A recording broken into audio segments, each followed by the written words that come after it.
Tract.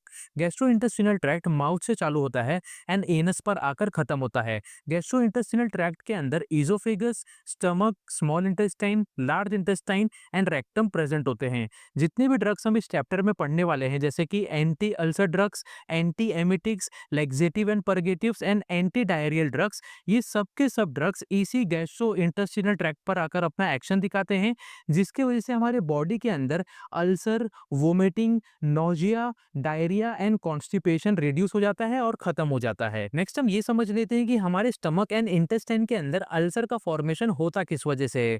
जब हमारे stomach के अंदर एसिड का सिक्रीशन काफी ज्यादा इंक्रीज हो जाता है, एसिड का लेवल काफी ज्यादा बढ़ जाता है, तो इसी बढ़े हुए एसिड के वजह से हमारे स्टमक के अंदर अल्सर का फॉर्मेशन चालू हो जाता है। इसी के साथ साथ अगर कोई पेशेंट काफी ज्यादा स्ट्रेस में रहता है, या फिर काफी ज्यादा स्पाइसी फूड कंज्यूम करता है, या फिर अगर कोई पेशेंट काफी ज्यादा स्मोकिंग करता है, या फिर अल्कोहल को कंज्यूम करता है, तो ऐसे कंडीशन में भी हमारे स्टमक एंड इंटेस्टाइन के अंदर अल्सर का फॉर्मेशन हो सकता है। अगर किसी पेशेंट के स्टमक के अंदर हेलिकोबैक्टर पाइलोरी इन्फेक्शन हो जाता है, तो इस इन्फेक्शन के वजह से भी हमारे स्टमक एंड इंटेस्टाइन के अंदर अल्सर का फॉर्मेशन हो सकता है। एंटी अल्सर ड्रग का मेन काम होता है हमारे स्टमक के अंदर किसी भी टाइप के एसिड के प्रोडक्शन को कम करना, और जैसे ही एसिड का प्रोडक्शन कम होगा, वैसे ही हमारे स्टमक के अंदर या फिर हमारे इंटेस्टाइन के अंदर अल्सर का फॉर्मेशन धीरे धीरे रिड्यूस होना चालू हो जाता है एंड अल्सर धीरे धीरे ठीक होना चालू हो जाता है। इसके बाद हम definition of anti ulcer drugs के बारे में समझ लेते हैं। द ड्रग्स और medicine which are use to prevent और treat ulcers in the stomach and intestines are called as anti ulcer drugs. ऐसे ड्रग्स, ऐसे मेडिसिन जो हमारे स्टमक एंड इंटेस्टाइन के अंदर अल्सर को प्रिवेंट करने का काम करते हैं एंड अल्सर को ट्रीट करने का काम करते हैं, ऐसे ही टाइप के ड्रग्स को एंटी अल्सर ड्रग्स बोला जाता है। एंटी अल्सर ड्रग्स हमारे स्टमक के अंदर एसिड प्रोडक्शन को रिड्यूस करने का काम करते हैं एंड स्टमक का जो म्यूकोजल लाइनिंग होता है उसको प्रोटेक्ट करने का काम करते हैं एंड हमारे स्टमक के अंदर हेलिकोबैक्टर पाइलोरी इन्फेक्शन को भी एलिमिनेट करने का काम करते हैं। इन्हीं तीनों एक्शन की वजह से हमारे स्टमक के अंदर अगर किसी भी टाइप का अल्सर हुआ है, तो वो अल्सर धीरे धीरे ठीक होना चालू हो जाता है। एंटी अल्सर ड्रग्स का इस्तेमाल ज्यादातर gastric ulcers, डियोडिनल ulcers, GERD and Zollinger Allison syndrome को ठीक करने के लिए किया जाता है। सो ये तो था introduction and definition of anti ulcer drugs. Hope आपको अच्छे तरीके से समझ गया होगा। नेक्स्ट हम classification of anti ulcer drugs के बारे में समझ लेते हैं। अगर हम बात करें इसके क्लासिफिकेशन की, so anti ulcer drugs total 5 main part में क्लासिफाई होते हैं। सबसे पहला है प्रोटॉन पंप इनिबिटर्स, दूसरा है एच2 रिसेप्टर एंटागोनिस्ट, इसको एच2 ब्लॉकर्स भी बोला जाता है। इसके बाद आते हैं एंटासिड्स, इसके बाद है म्यूकोजल प्रोटेक्टेंट्स, और लास्ट है हेलिकोबैक्टर पाइलोरी इरेडिकेशन थेरेपी। अगर हम बात करें प्रोटॉन पंप इनिबिटर्स की, तो इसके एग्जांपल है omeprazole, pantoprazole and esomeprazole. H two receptor antagonist, जिनको एच2 ब्लॉकर्स भी बोला जाता है, इसके एग्जांपल है रेनिटिडिन, फेमोटिडिन एंड निजाटिडिन। अगर हम बात करें एंटासिड्स की, तो इसके एग्जांपल है aluminium hydroxide, magnesium hydroxide and calcium carbonate. इसके बाद आते हैं म्यूकोजल प्रोटेक्टेंट्स, और इसका एग्जांपल है सुग्राल्फेट, बिस्मथ सब सैलिसिलेट एंड मिसोप्रोस्टोल। अगर हम बात करें हेलिकोबैक्टर पाइलोरी इरेडिकेशन थेरेपी की, तो इसके एग्जांपल है एमोक्सिसिलिन, क्लेरिथ्रोमाइसिन एंड मेट्रोनिडाजोल। सो ये तो था classification of anti ulcer drugs. Hope आपको अच्छे तरीके से समझ गया होगा। नेक्स्ट हम pharmacological actions of anti ulcer drugs के बारे में समझ लेते हैं, यानी कि एंटी अल्सर ड्रग्स हमारे बॉडी के अंदर किस तरीके से अपना एक्शन दिखाता है, इसके बारे में समझ लेते हैं। सबसे पहला है proton pump inhibitors. Proton pump inhibitors like omeprazole, pantoprazole and esomeprazole work by blocking the proton pump, which is also known as hydrogen potassium ATPase pump, present in the stomach lining. This pump is responsible for releasing acid into the stomach. By inhibiting this proton pump inhibitors drastically reduces acid production, creating a less acidic environment that allows ulcer to heal.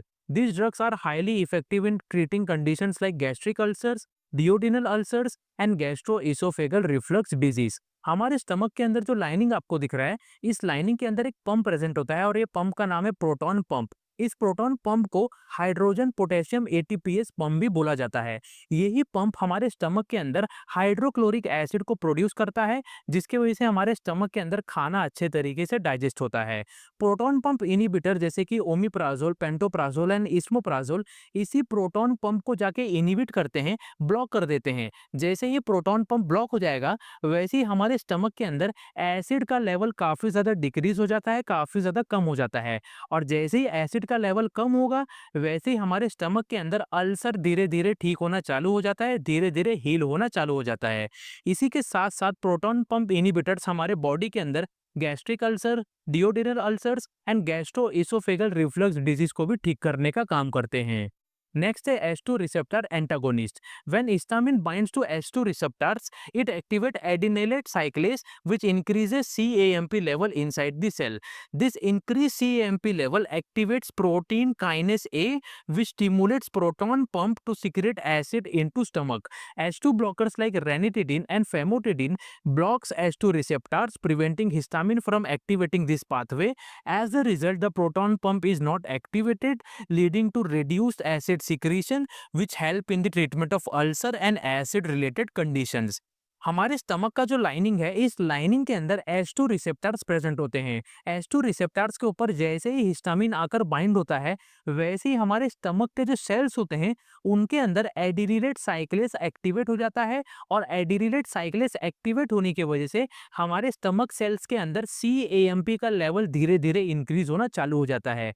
जैसे ही CAMP का level increase होगा, वैसे ही हमारे stomach के sales के अंदर protein kinase ए भी activate हो जाता है। प्रोटीन काइनेस ए एक्टिवेट होने की वजह से हमारे स्टमक के अंदर जो प्रोटॉन पंप है, वो भी काफ़ी ज़्यादा एक्टिवेट हो जाता है, काफ़ी ज़्यादा स्टिमुलेट हो जाता है। और स्टिमुलेट होने की वजह से ये प्रोटॉन पंप हमारे स्टमक के अंदर काफ़ी ज़्यादा अमाउंट में एसिड को सिक्रीट करना चालू कर देता है।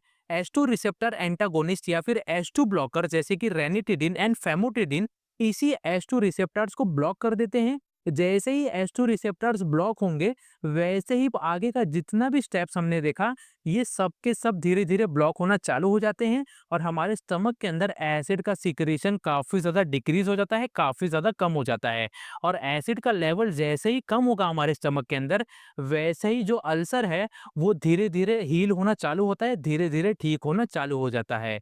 नेक्स्ट है antacids. Antacids like magnesium hydroxide, aluminum hydroxide and calcium carbonate work by neutralizing the stomach acid already present. Antacid work instantly to relieve symptoms like heartburn, acidity and ulcer pain.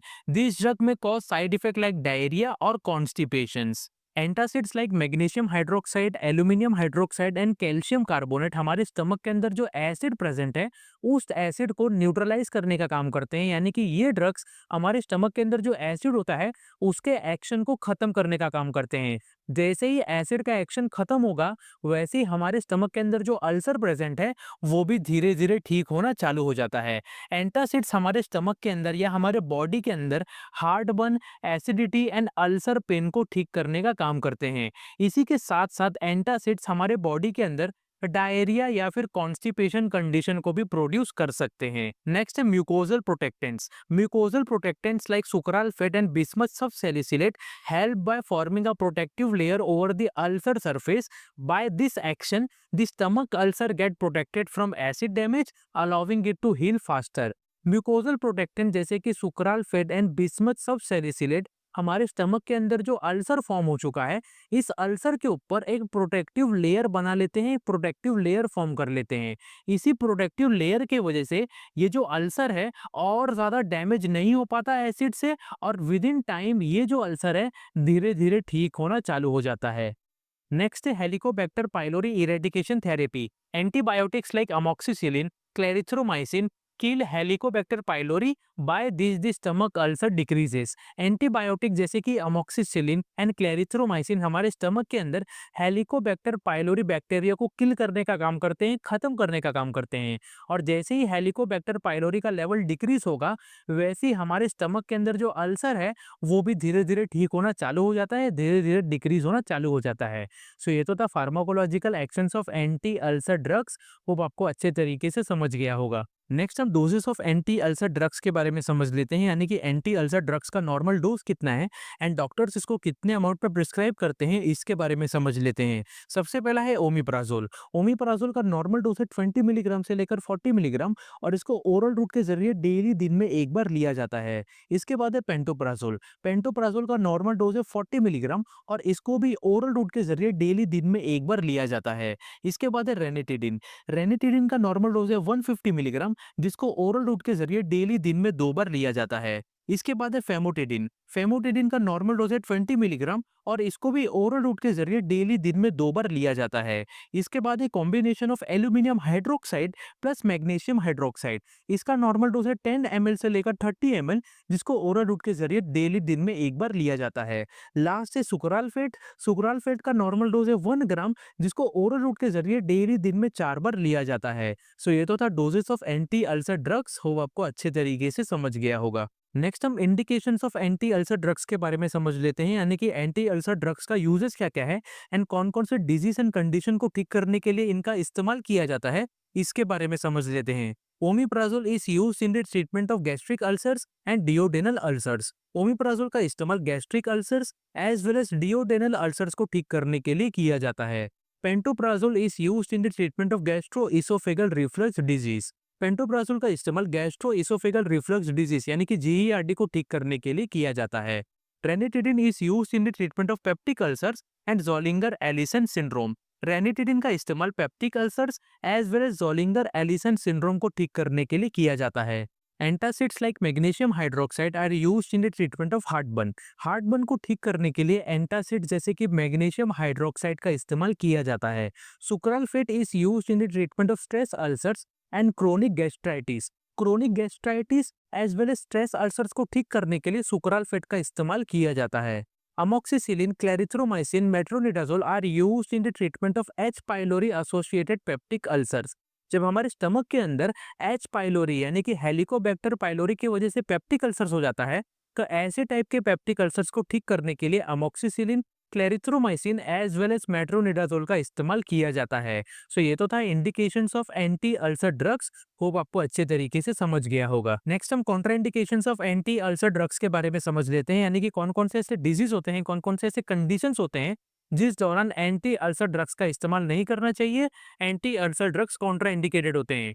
सबसे पहला है severe liver disease. अगर किसी patient को काफी ज्यादा severe liver disease है, तो ऐसे कंडीशन में कभी भी एंटी अल्सर ड्रग्स का इस्तेमाल नहीं करना चाहिए। इसके बाद है रीनल इम्पेयरमेंट। अगर किसी पेशेंट का रीनल इम्पेयर हो चुका है, यानी कि अगर किसी पेशेंट का किडनी डैमेज हो चुका है, तो ऐसे कंडीशन में भी एंटी अल्सर ड्रग्स का इस्तेमाल नहीं करना चाहिए। इसके बाद है हाइपर कैल्सीमिया। अगर किसी पेशेंट के बॉडी में हाइपर कैल्सीमिया कंडीशन है, तो ऐसे कंडीशन में भी एंटी अल्सर ड्रग्स का इस्तेमाल नहीं करना चाहिए।